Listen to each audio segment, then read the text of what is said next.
There's some tension that's resolvable in a couple of different texts in the Scripture, particularly for people in positions of leadership in the church. We're told in the qualifications for an elder that you should be above reproach, even with those outside the kingdom.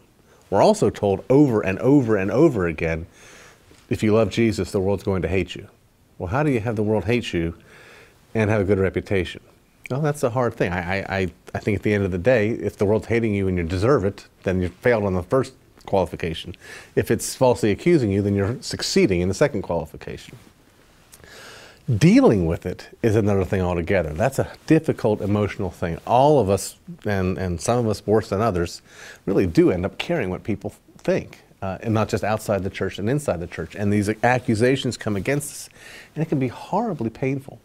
I've been through that in a really intense way, and so intense that I really had to think about it. And it was in that context that I started a pattern that I follow to this day, where I read for my quiet time 10 Psalms each day.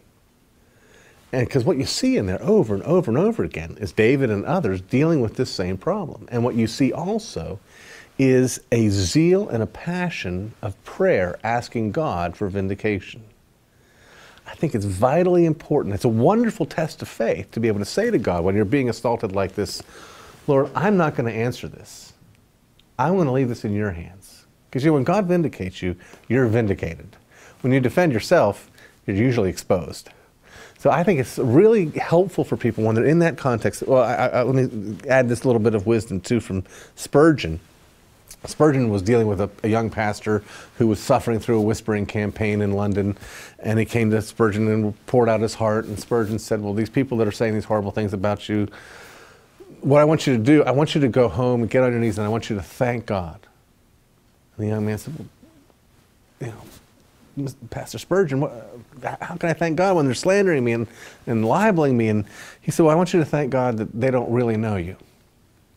One of the things that helps me in dealing with the accusations that are made against me is this. Every Lord's Day, I make this confession. I crucified the Lord of glory. I did.